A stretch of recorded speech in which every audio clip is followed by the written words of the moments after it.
கோவை தெற்கு தொகுதியிலே சட்டமன்ற உறுப்பினர் மேம்பாட்டு நிதியிலிருந்து இந்த வருடத்திற்கான பணிகள் எல்லாம் நிறைய துவக்கி இருக்கிறோம். அந்த வகையிலே வஉசி பார்க்கு அதிகமாக பொதுமக்கள் வரக்கூடிய இடம்.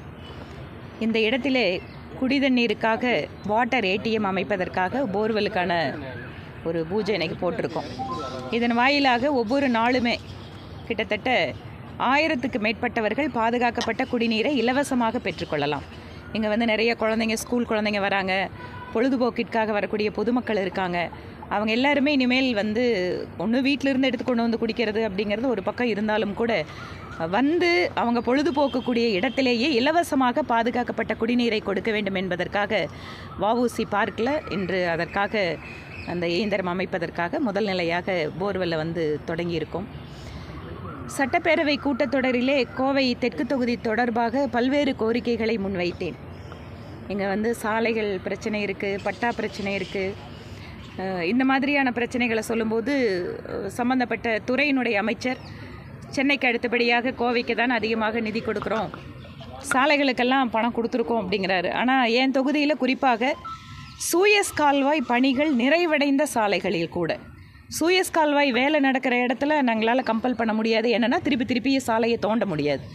ஆனால் சூயஸ் கால்வாய் பணிகள் முடிவடைந்த இடங்களில் கூட சாலைகள் இன்னும் போடப்படவில்லை. அதனால தான் நான் அமைச்சரை சொன்னேன், நீங்கள் கோயம்புத்தூர் வரும்போது 1 மணி நேரம் தனியாக தெற்கு தொகுதிக்குன்னா டைம் கொடுங்க, நான் அங்கே இருக்கிற அசோசியேஷன்ஸ் எல்லாம் கூட்டிகிட்டு பார்க்குறேன்னு சொல்லியிருக்கேன். இவை இல்லாமல் பல்வேறு துறைகளுடைய மானிய கோரிக்கையின் மீது பாரதிய ஜனதா கட்சியின் சார்பில் பல்வேறு கோரிக்கைகளை வச்சுருக்கோம், விவாதத்தில் பங்கேற்றிருக்கோம். கிட்டத்தட்ட 30 நாட்களுக்கு மேலாக நடக்கக்கூடிய மானிய கூட்டத்தொடர் என்பது இந்த முறை 8 நாட்களுக்குள்ளாக முடிவடைந்தது ஒரு மிகப்பெரிய ஏமாற்றம். தமிழகம் மாதிரி ஒரு மிகப்பெரிய மாநிலம், அதிலும் பல்வேறு துறைகள் சிறப்பாக இயங்கிக் கொண்டிருக்கக்கூடிய அல்லது அட்டென்ஷன் தேவைப்படக்கூடிய துறைகள் அதிகமாக இருக்கக்கூடிய மாநிலத்திற்கு இந்த நாட்கள் என்பது நிச்சயமாக போதாது. இன்னும் ஒரு ஆழமான விவாதம் இருக்க வேண்டும், இன்னும் மக்களுடைய பிரச்சனைகளை எல்லாம் நிறைய பேச வேண்டும் என்றால் இந்த குறுகிய காலம் அப்படிங்கிறது ஒரு மிகப்பெரிய ஏமாற்றமாக எங்களுக்கு இருக்கிறது. ஆனாலும் கூட இடைத்தேர்தலுடைய காரணம் காட்டி எல்லா கட்சி தலைவர்களும் சேர்ந்து எடுத்த முடிவு தான். ஆனால் சட்டப்பேரவை கூட்டத்தொடரின் போது சமீபத்திலே திராவிட முன்னேற்றக் கழகத்தினுடைய கூட்டணி, இண்டி கூட்டணி பெற்ற வெற்றி தொடர்பாக பாராட்டு, அதற்கென்று அவர்கள் பேசுகின்ற நேரம் அதிகமாக இருந்ததே தவிர மக்களுடைய பிரச்சனைகளுக்கான நேரம் என்பது மிக குறைவாகத்தான் நாங்கள் பார்த்தோம். அதுலேயும் குறிப்பாக எங்களை மாதிரி எதிர்க்கட்சிகளை சார்ந்தவர்கள் பேசுகின்ற பொழுது அதிகமான குறுக்கீடுகள். அதுக்கப்புறம் என்ன ஒரு மிகப்பெரிய ஒரு வேதனையான விஷயம் அப்படின்னா, நான் தொகுதி தொடர்பாக முழுமையாக பேசினதோ அல்லது தமிழக அரசு எந்தெந்த துறைகளில் மெட்ரோவுக்கோ மற்றதுக்கோ நாங்கள் எடுத்து வச்ச வாதம் என்பது அஃப்கோர்ஸ் பத்திரிகையாளர்கள் அங்கே நேரடியாக கேட்டுக்க முடியுமே தவிர அதற்கான வீடியோவை கூட சட்டப்பேரவை அலுவலகம் கொடுக்க மாட்டேங்குது. இது தொடர்பாக நேரடியாக பேரவை தலைவரிடம் நான் கோரிக்கை வைக்கிறேன், நாங்கள் பேசின வீடியோவை முழுசாக கொடுங்கன்னு. ஆனால் ஒட்டி வெட்டின்னா அந்த எடிட்டிங் அவ்வளோ பிரமாதமாக பண்ணுறாங்க. நாங்கள் பேசுகிறதுல பதில் கொடுக்குறத அதிகமாக வீடியோ கொடுக்குறாங்களே தவிர நாங்கள் பேசின வீடியோவும் கொடுக்க மாட்டேங்க. இன்னும் ஒரு ரொம்ப ஒரு சோகம்னா, தொகுதி மக்களுக்கு நாங்கள் பேசுகிற விஷயத்தை எடுத்துக்கொண்டு தொகுதி மக்களுக்கு கொடுக்குற கூட வீடியோ இருக்கிறது இல்லை. அதனால் உங்களுக்கெல்லாம் திருப்பி நாங்கள் என்ன பேசணும்னு சொல்ல வேண்டியதாக இருக்குது. இந்த மாதிரி முழுக்க ஒரு ஜனநாயகத்தன்மையோடு இயங்காத ஒரு சட்டப்பேரவையாக எங்களுக்கு இருக்குது. ரொம்ப ஒரு சவாலான ஒரு சூழலாக தான் இருக்குது அங்கே நாங்கள் பேசுகிறதும் பதில்களை வாங்குறதும்.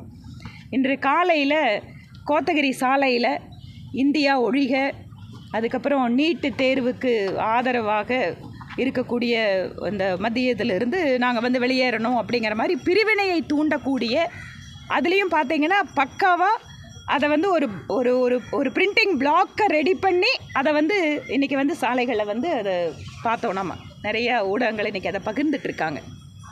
தமிழக அரசு இந்த மாதிரி சக்திகளின் பின்னால் இருக்கிறது அப்படிங்கிற சந்தேகம் இந்த மாதிரி ஆர்கனைஸ்டாக பண்ணக்கூடிய விஷயமாக இதை நாங்கள் பார்க்குறோம்.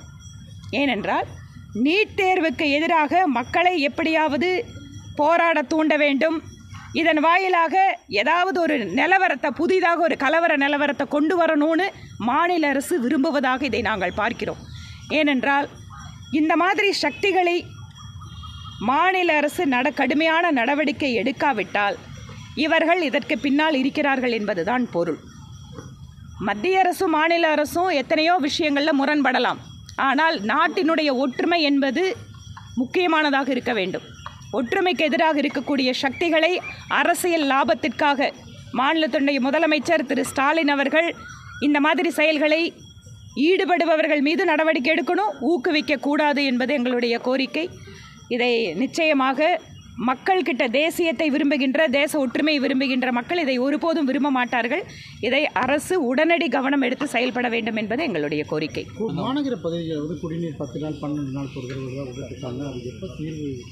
நான் இது சம்பந்தமாக 2 முறை பேசும்போது பில்லூர் 3வது கட்ட குடிநீர் இணைப்பு பணிகள் உடனடியாக முடிஞ்சிடும், நாங்கள் கொடுக்குறோம் அப்படின்னு தான் அமைச்சர் பதில் கொடுக்குறாரு. நிறைய நேரம் அமைச்சர்கள் பதில் கொடுக்குறாங்களே தவிர வேலை கீழே நடக்க மாட்டேங்குது. அதனால் ஒவ்வொரு முறையும் அவங்க வந்து பதில் கொடுத்துட்டாங்கன்னா அதை வச்சு திருப்தி அடையிறதில்ல. நாங்கள் தொடர்ச்சியாக ஃபாலோ பண்ணிட்டு தான் இருக்கோம். அதனால தான் இந்த கோடை காலத்தில் கூட பார்த்தீங்கன்னு சொன்னால் அந்த வாட்டர் ஏடிஎம் மூலமாக ஓரளவுக்கு குடும்பங்களோட குடிநீர் பிரச்சனையை தீர்க்க முடிஞ்சுது. ஸோ எங்களால் என்ன தரப்பு பண்ண முடியுதோ பண்ணுறோம். திரும்ப அரசுக்கு நாங்கள் கோரிக்கை வைக்கிறோம். நீங்கள் பாருங்கள், நம்ம கோடைமழை காலம் வந்தாச்சு, மான்சூன் ஆரம்பிச்சாச்சு கோயம்புத்தூரில். ஆனால் சிறுவாணி டேமை தூர் வராதால், அது ஆழப்படுத்தாதால் அப்படியே இருக்குது. நீர்வளத்துறை அமைச்சர் அவருக்கே இயல்பான நகைச்சுவை தன்மையோடு பேசுகிறதெல்லாம் சரிதான். ஆனால் ஒருவேளை நீண்ட காலமாக அரசியல் அனுபவத்தில் இருக்கிறதால அவர் வந்து இவ்வளோதான் முடியும் அப்படிங்கிறத சொல்கிறத கூட நம்ம வெளிப்படையாக சொல்லிடுறாரோன்னு தோணுது. அவர் வந்து சாராய கிக்கிலிருந்து ஆரம்பித்து நீர்வளத்துறை கோரிக்கைகளில் வந்து அவர் பதில் சொல்கிறது கூட அவரோட அனுபவத்தின் காரணமாக அது நடக்காதுன்னு இருக்கிறதுனால ஒரு முடிவுக்கு வந்து பேசுகிறாரான்னு எங்களுக்கு தெரியலைங்க.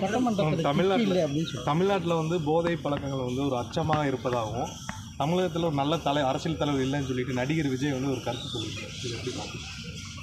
நல்ல தலைவர்கள் வேணும் அப்படிங்கிறதுல மாற்று கருத்தே இல்லை.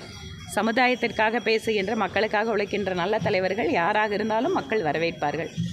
நல்ல தலைவர்களை உருவாக்கணும் அப்படின்னு சொன்னால் அரசியல் கட்சிகளும் அதற்கான பணிகளை செய்கிறாங்க. அவரும் புதுசாக அரசியல் கட்சியை உருவாக்கியிருக்காரு. ஸோ எந்த அளவுக்கு அவர் அதுக்கான முயற்சி எடுத்து எப்படி சக்ஸஸ் பண்ணுறாருன்னு வரக்கூடிய காலத்தில் பார்ப்போம். இன்னொன்று, படித்தவர்கள் வரணும் அப்படிங்கிற மாதிரி சொல்கிறாங்க. ஒரு ஸ்டாட்டிஸ்டிக்ஸ் படி பார்த்தோம் அப்படின்னா 70% மேலே இப்போ இருக்கிறவங்க எல்லாருமே வந்து படித்தவங்க இருக்காங்க. எதை டிபெண்ட் பண்ணி அவர் இப்படி சொல்கிறாருன்னு பாருங்கள். படித்தவங்க ஆல்ரெடி இருக்கிறாங்களே. இல்லை, படித்தவர்கள் வரணும் அரசியலுக்கு அப்படிங்கிறது ஒரு 20 வருஷத்துக்கு முன்னாடி அது ஒரு முக்கியமான ஒரு இதுவாக இருந்திருக்கலாம். இன்றைக்கி தமிழ்நாட்டோட கல்வி அறிவு, இன்றைக்கி வந்து உயர்கல்வியில் மாணவர்கள் வந்து வரக்கூடிய சதவீதம்லாம் பார்த்தாலே இன்றைக்கி அரசியலில் நீங்கள் நம்மளோட சட்டமன்ற உறுப்பினர்கள் கூட பார்த்துட்டிங்கன்னா 1 டிகிரி வாங்கியிருக்கிறவங்க நிச்சயமாக அதிகமாக தான் இருப்பாங்க.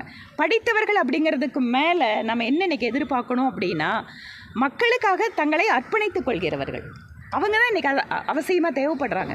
படித்தவங்க வந்து எத்தனையோ பேர் வந்து ஊழல் விஷயத்தை ஈடுபடுறதை நம்ம பார்க்குறோம். படித்தவங்க எத்தனையோ பேர் வந்து சுயநலத்துக்காக இருக்கிறத பார்க்குறோம். ஆனால் இன்றைக்கு என்ன தேவை என்றால், தியாக மனப்பான்மையோடு, சேவை மனப்பான்மையோடு மக்களுக்காக வேலை செய்கின்ற தலைவர்கள் தான் முக்கியம். அதை நோக்கி திரு நடிகர் விஜய் அவர்கள் செல்வார் என்றால் பார்க்கலாம். எந்த அளவுக்கு போதை பழக்க வழக்குகள் தொடர்பாக பேசக்கூடிய அவர்களுடைய படத்திலேயே அதிகமான சிகரெட் குடிக்கிறது, காட்சிகள் நிறைய நடிச்சிட்டு இருக்காரு. அதே இளைய தலைமுறையை நோக்கி ஒரு தவறான பாதைக்கு கொண்டு நிச்சயமாங்க. சினிமாவோட எப்படி மாற்றிக்கணும் இல்லை, சினிமாவோட இன்ஃப்ளூயன்ஸ் அப்படிங்கிறது சொசைட்டியில் இருக்கிறது வாஸ்தவம் தான், அதை யாரும் மறுக்க முடியாது. ஆனால் சினிமா நடிகர்கள் வந்து அரசியல் கட்சி ஆரம்பிக்கும் போது அவங்கெல்லாம் இதுக்கு பதில் சொல்லணும். தாங்கள் வந்து ஒரு காலத்தில் எப்படியெல்லாம் செயல்பட்டிருக்காங்க அப்படிங்கிறதுக்கு அது அவங்க தான் பதில் அளிக்கணும். அரசியல் தலைவராக மாறினதுக்கப்புறம் அவங்களோட செயல்பாடுகள் எப்படி இருக்குங்கிறத நம்ம மக்கள் பார்ப்போம். புதிய சட்டம் அறிமுகம் எப்படி பார்க்குறீங்க? மதுவிலக்குக்கா? இல்லை, இது சிஆர்பிசி, ஐபிசி.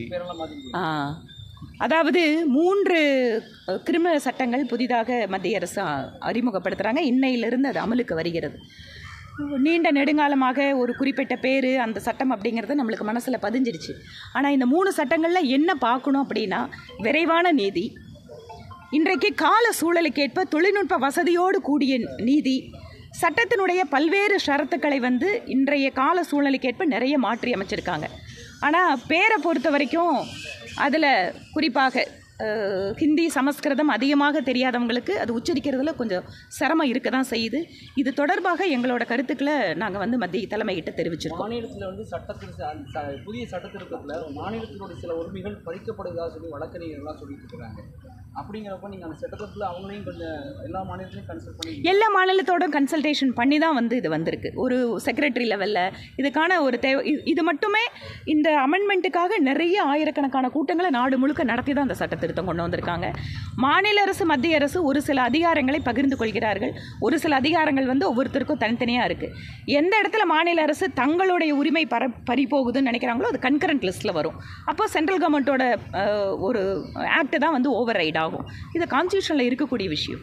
இன்றைக்கி வழக்கறிஞர்கள் வந்து இன்னிலிருந்து ஒரு 8 நாள் தொடர் நீதிமன்ற புறக்கணிப்பு அறிவிச்சிருக்காங்க. ஒரு வழக்கறிஞராக நீங்கள் எந்த பக்கம் நின்று? நான் அதை கருத்து சொல்லியிருக்கேன். சட்டத்தினுடைய திருத்தங்கள் வந்து நிறைய அன்னைக்கு வந்து தேவைப்படுது. குறிப்பாக பெண்களுக்கு எதிரான கொடுமைகளுக்கு மரண தண்டனை வரைக்கும் இருக்கக்கூடிய சட்டமெல்லாம் நிச்சயமாக வேணும். ஆனால் அந்த பேர்கள் இருக்கக்கூடிய பிரச்சனையை நானும் ஒரு வழக்கறிஞராக எங்களோட கருத்தை மேலே சொல்லியிருக்கோம். சேலம் பெரியார் பல்கலை துணைவேந்தர் பதவி நீக்கம் செஞ்சிருக்காங்க. அது ஏற்கனவே தமிழக அரசுக்கும் ஆளுக்கும் முரண்பாடு அதிகரிச்சிருக்காங்க. உயர்கல்வித்துறையை பொறுத்த வரைக்கும் உயர்கல்வித்துறையினுடைய அமைச்சர் ரொம்ப பர்சனலாக கவர்னரை பற்றி பேசுகிறதும் ஒரு எதிரான மனநிலையோடு செயல்படுறதும் இன்றைய உயர்கல்வித்துறையிலே மிகப்பெரிய ஒரு சிக்கல்களை உருவாக்கிட்டு இருக்கு. நானா நீயா அப்படிங்கிற மாதிரி மாநில அரசு இந்த விஷயத்தை எடுத்துக்கிறாங்க. கவர்னர் அவர்கள் அவருடைய கருத்து சுதந்திரத்திற்கு அவர் எங்கோ வெளிகளில் பேசுகிற, அரங்கங்களில் பேசுகிற, இல்லை பொது நிகழ்ச்சிகளில் பேசுகிற விஷயத்தெல்லாம் இவங்களோட சித்தாந்தத்துக்கு எதிராக இருக்கிறதா நினச்சி இவங்க வந்து ஒரு மோதல் போக்கை கடைபிடிப்பதன் காரணமாக இன்று உயர்கல்வித்துறையில் நிறைய பிரச்சனைகளை மாணவர்களும் பெற்றோர்களும் சந்திக்க வேண்டியதாக இருக்குது. சட்டமன்றத்தில் வந்து மதுவில் கிக் இல்லை, அதனால தான் கள்ளச்சாராயத்துக்கு போகிறாங்கிற மாதிரி ஒரு பதிவு போட்டாங்க. இன்னும் திராவிட மாடலில் கிக்கு தான் ரொம்ப முக்கியம்னு அவங்க சொல்கிறாங்க. மாநில தலைவர் வந்து ஆக்ஸ்போர்டு பல்கலைக்கழகத்துக்கு மேலே படிப்புக்காக 4 மாதம் போகிறதா சொல்கிறாங்க. உண்மையாக நான் அது சம்மந்தமாக இன்னும் பேசலை. அடுத்த பொறுப்பு இல்லை, நானும் உங்களை மாதிரி சமூக ஊடகங்களில் வரக்கூடிய செய்திகளை சொல்கிற விஷயத்தான் கேட்டேன். இன்னும் நேரடியாக வந்து அவர்கிட்ட அதை பேசலை. உறுதிப்படுத்திட்டு அப்புறமா உங்களுக்கு சொல்லுங்கள். அது முக்கியமான தலைவர்கள் மட்டும்தான் அந்த படிப்புக்காக தேர்வு செய்யப்படுவாங்க. அதனால் இவரும் அதில் ஒரு தலைவராக தேர்வு செய்யப்பட்டிருக்காங்க அப்படின்னு சொல்கிறாங்க. அதுதான் சொல்கிறேன். நான் அவர்கிட்ட அதை பற்றி பேசிட்டு அப்படி என்ன விஷயங்கிறத கேட்டுட்டு உங்களுக்கு சொல்கிறேன். மேம், கள்ளச்சாராய விவகாரத்தில் 10 லட்ச ரூபா கொடுத்ததுங்கிறது பல்வேறு விதமான கிரிட்டிசிசம், வேறு மாறுபட்ட கருத்துக்கள். ஒரு வாரம் கழிச்சானாலும் எல்லா கேள்வியும் எனக்காக வச்சுருந்தீங்களா?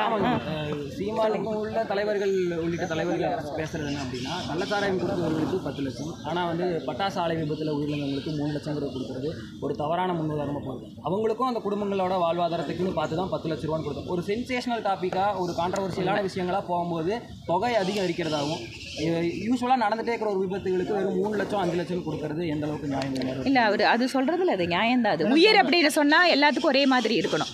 நீங்கள் பாருங்கள், டாஸ்மாகில் குடித்து உயிரிழந்தவர்களுடைய அந்த இளம் விதவைகளோட எண்ணிக்கை ஜாஸ்தி இருக்குது. என் தொகுதியிலேயே கிட்டத்தட்ட அந்த மாதிரி அப்பா இல்லாத குழந்தைங்கள 100கணக்கான குழந்தைங்கள நான் அடாப்ட் பண்ணி பார்க்குறோம், வளர்த்துட்ருக்குறோம். ஆனால் அந்த மாதிரி பாதிக்கப்படுறவங்களுக்கெல்லாம் அரசாங்கம் எந்த உதவியும் பண்ணுறதில்ல. இந்த மாதிரி சென்சேஷனல் வருது, நீங்கள்லாம் பிரேக்கிங் நியூஸ் போடுறீங்கன்னா உடனடியாக அந்த குடும்பத்துக்கு அதிகமாக தொகை போகுது. இது வந்து அது ஒரு நியாயமான கேள்வி. நம்ம எல்லாருமே அதை சிந்திக்கணும்.